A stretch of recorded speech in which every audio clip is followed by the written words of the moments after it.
Frank J. Avella with the Contending. Costa Rica's international feature Oscar submission, The Altar Boy, the Priest, and the Gardener, follows the quest for justice by two men sexually abused by a Catholic priest.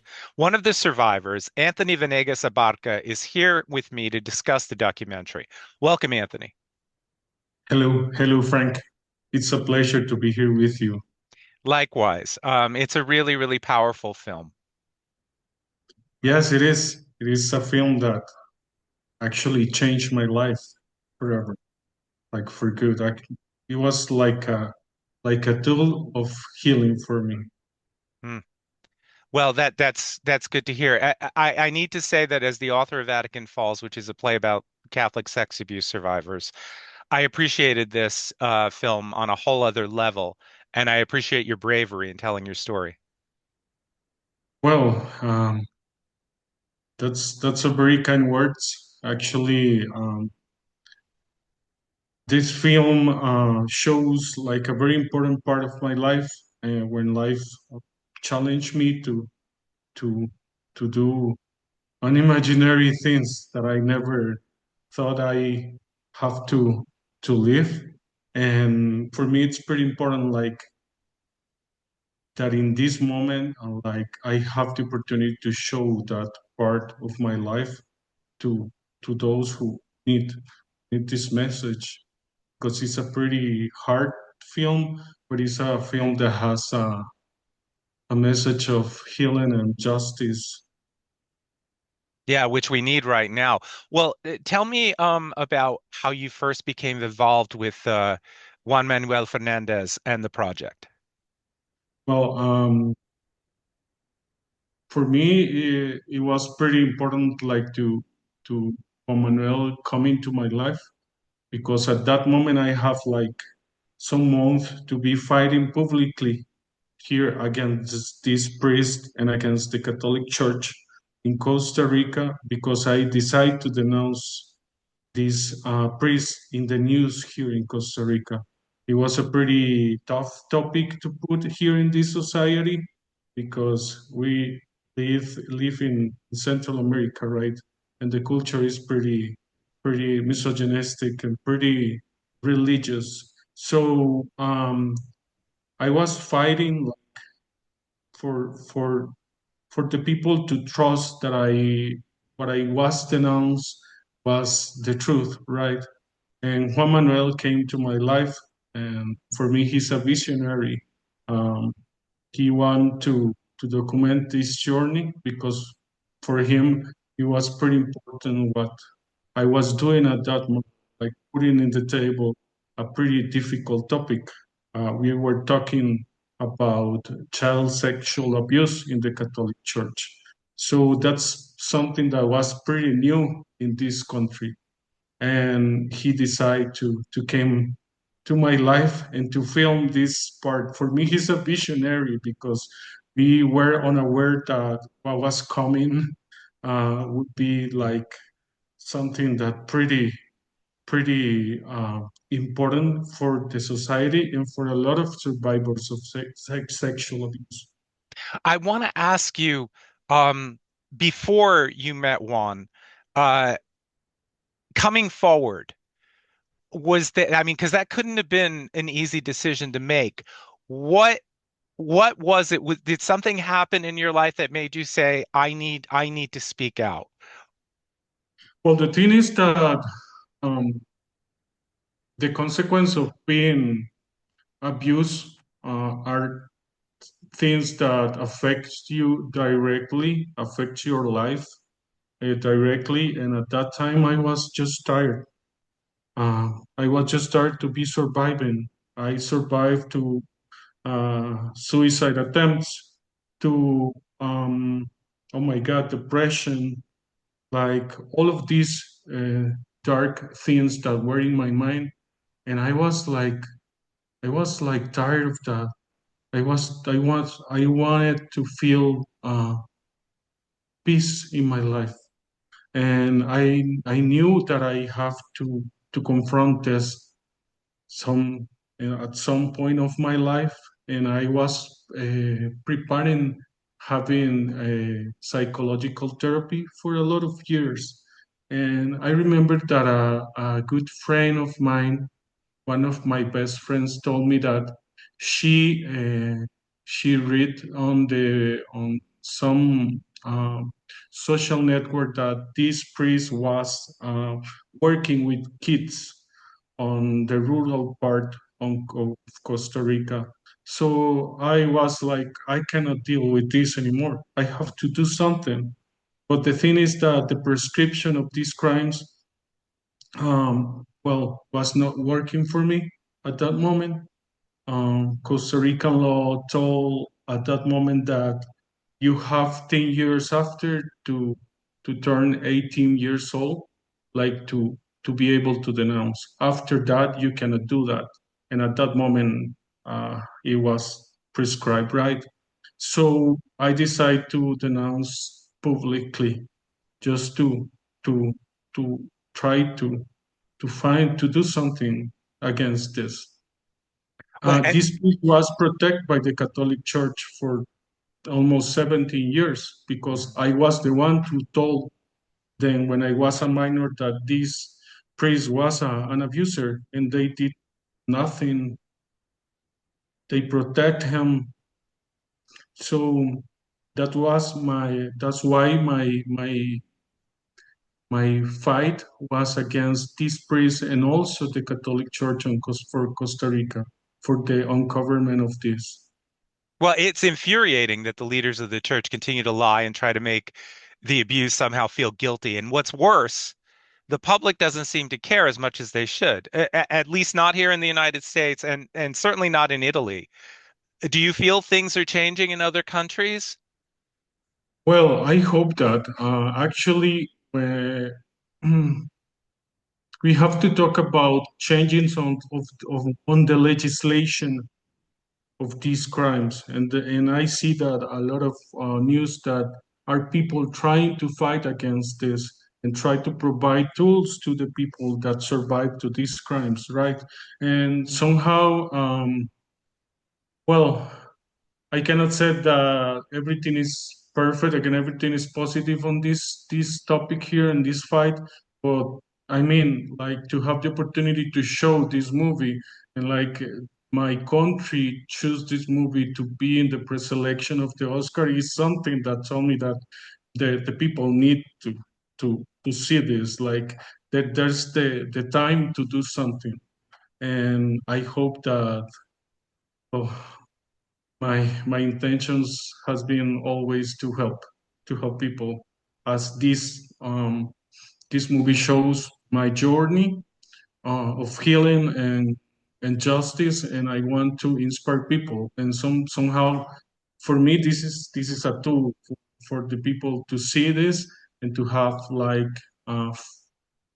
like to have hope, like that this could change and that you as a survivor could like move forward and like to do something against these kind of situations. Well, let's talk a little bit about that journey because in the film, it's almost like a chase because Juan could not have known you're chasing down Lozano in Mexico. Your statute of limitations is running out. It feels Yes. like a suspense thriller sometimes. I mean, did you get a sense that you were going to ultimately triumph, or were you unsure? Everything was unsure. That's why I was telling you that for me the director was a visionary because at that moment when we start filming this documentary, we didn't know what was going to happen, right? And and for me, well, in that moment when I watch this movie, I see myself in another moment in my life because for me this journey like destroyed me, but at the same time rebuilt me Yeah. as a human being, as a survivor, as Anthony Venegas. And when I see myself fighting, I see myself trying to do what I have to do to reach the justice. And And well, I'm sorry, I get lost on your on your on No, your question, no, but no, that's okay. That's okay. I mean, that I I want to talk about, I don't think people understand that it's not just sexual abuse. It's psychological. And it fucks with you as a spiritual being because this was the person who acts as a mediator to God doing this. I think if more people understood how damaging that was, then more people would care. I do believe that if you don't have faith in God, you don't have faith in you. And that was like my life for about 10 years. I have many years of self-destruction, carrying guilt, trauma, pain. And when I decide to break my silence and quickly denounce this, like that's everything for me. And that's what I want for the people to see this. Like I want people to see this movie just that you have to confront your darkness. You have to work on your trauma, like to to have to be happy. Actually, Yeah, yeah, no, absolutely. It's interesting. There's a scene in the film where you're looking at all the religious iconography that has priests with children and images of priests with all these underage boys, and you know, I mean, it's so fucking ironic. Yeah, and that's an irony. I We were on Panama because this priest like escaped first to Panama, and after he went to Mexico. We were in Panama like trying to find him, and I see this art in the church, and I was like, my God, this is so ironic. But for me, this is like gasoline, like gas for me, like to continue because I see that the people don't know or don't want it to know what happened, like in the church, uh, like in I mean, what it was, it affected me, right? To see this a lot of sense and a lot of like, this art, like with all of the altar boys, and well, that's something that, as I'm telling you, like that is something that that tell me like, hey, you have to continue doing this. This is important because the people doesn't know what is happening like in the church in the with the priests. And I'm not telling that all the priests or all the Catholic Church are like in this, but sadly and internationally, this is a huge thing that happened, like the abuse in the Catholic Church. well, and there was the bishop that lied to you over and over again. Like he cannot stop like lying and lying and lying, saying that he doesn't talk to me. He didn't talk to me when I was a minor, and I have to fight with him in front of a jury, and we won. We won that, but that is something that, as I'm telling you, for me, that's something that motivates me to continue. And I work a lot, and I do a lot of things at the moment, but I continue working on this. I I For me, this is pretty important, and I feel like I worth nothing for a lot of years as a consequence of the abuse, and now I found my mission. For me, this is pretty important because when I was fighting, when I was trying to heal, I realized that I was not just fighting for myself. I was fighting for a lot of people, not just in Costa Rica, but in Central America. This part of the of the continent is kind of forgotten on this topic. You can see in the news that they talk about the cases on Chile or in the United States or Spain, but Costa Rica and Central America are pretty small countries. And we also have these situations here, these problems, and we have to do something. Very Catholic countries. Uh, Yes, they are very Catholic countries. And that's a problem because the people don't understand. I was attacked and I was like, who was wishing me dead and saying that I was the Antichrist at that moment. Like, but I don't know how I can like uh, I found the courage to continue because it was difficult to live that, to see a society judging you. of course, it's not easy. There's a sequence in the film where you sit down with your parents and Mm. you tell them that they were victims too. This is very interesting because, you know, with some parents, they really truly didn't know what was going on. Some parents didn't want to know what was Yes, going on, and there's a difference. that was the first time I talked with my parents about how they felt um, when they realized I was being abused. That was the first time. A lot of years after that, and Wow, on that's really camera, on camera.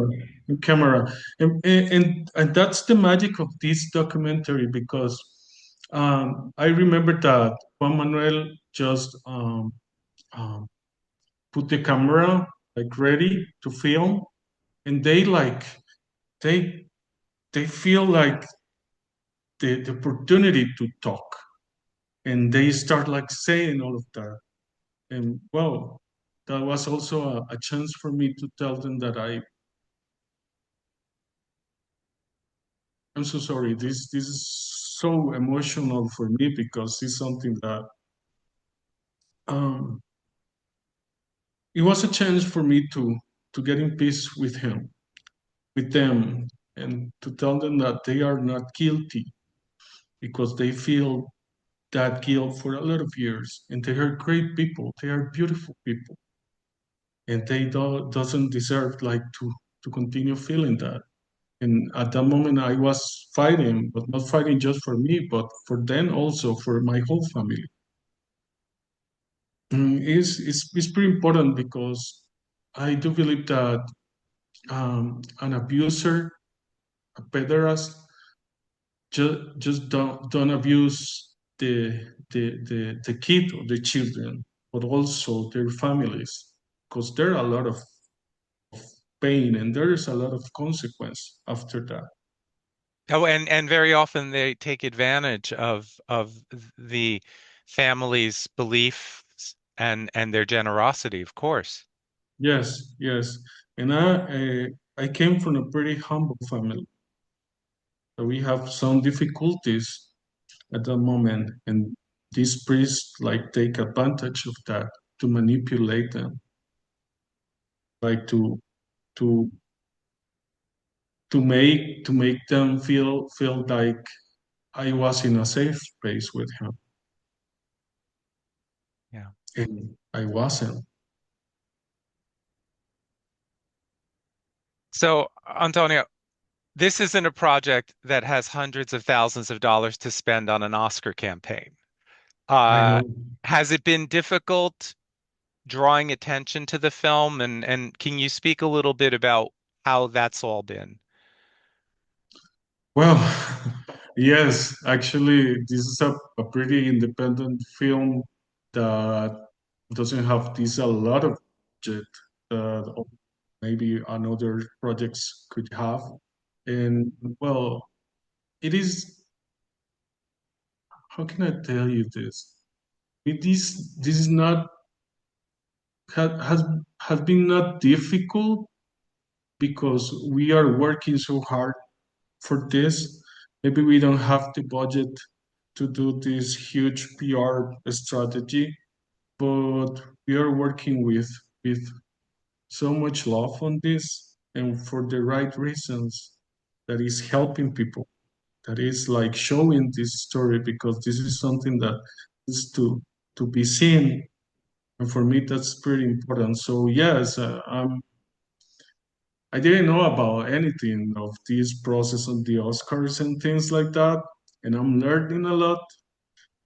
Yes, this could be the first time Costa Rica could like be represented, like to move forward from from something like this, and this is pretty important.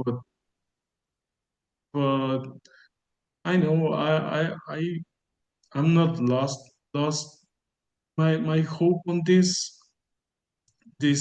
project has a pretty uh, a specific light.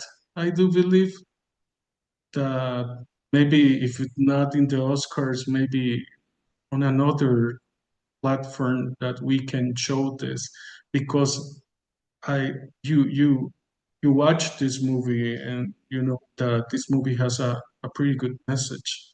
Yep.